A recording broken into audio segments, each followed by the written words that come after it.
Here at Madison Tower, we are doing our non-narcotic pain protocol, as you know, and that includes 3 different medications to control your pain without narcotics.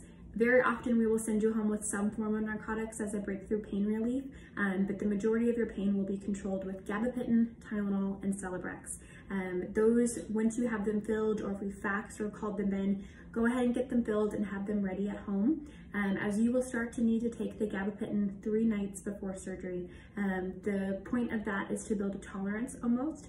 If you take the Gabapentin for the very first time the morning of surgery, with the combination of anesthesia, it can just make you a little extra sedated. And we want to help your pain, but we don't want to make you more sedated than you need to be on the day of surgery.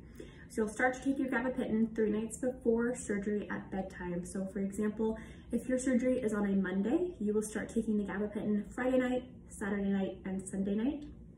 Sunday night, before surgery, right at midnight, you will be NPO, which means nothing by mouth. So you'll be fasting, with the exception of in the morning, 1 hour before your check-in time, you will take 3 Gabapentin, 2 Tylenol, and 1 Celebrex. That is your pre-surgery kind of pain concoction that will help you require less narcotics during the case. It actually helps with nausea when you're waking up, and it helps with different avenues of pain as you're waking up and feeling how surgery is affecting you. So the hour before surgery, hour before check-in time, will be your first dose of those medications. And on the bottle and on the piece of paper that we sent you home with, you can see the intervals in which you need to continue to take those. Gabapentin is every 8 hours, Celebrex is every 12 hours, and Tylenol is every 4 to 6 hours. So just follow the stars on your medication chart and keep up with those the day after surgery, the night after surgery, and just stay on top of them. You really want to be ahead of pain rather than playing catch up with pain. So stay on those intervals. If they fall in the middle of the night, please just set an alarm and take your medicine as it is scheduled, so that you're not waking up in pain and trying to catch up. If you go home with your oxycodone, feel free to take that. What we don't want you to do is take the oxy and the Gabapentin at the exact same time. It can just make you extra sedated, and we want to make sure that your pain is controlled and kind of spread out. So we want you to spread those medications out.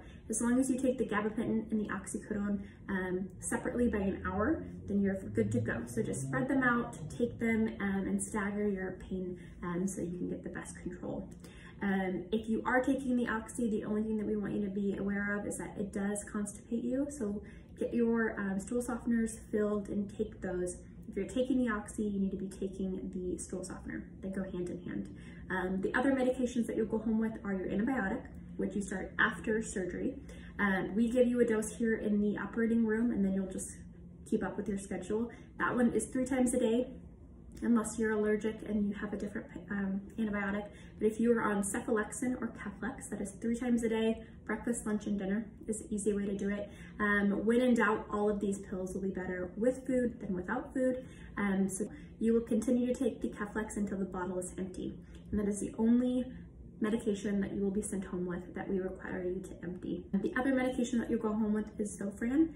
It's an anti-nausea medication. It is just a sublingual tablet, which means it goes underneath your tongue, dissolves, so you're not having to swallow pills and water if you're nauseous.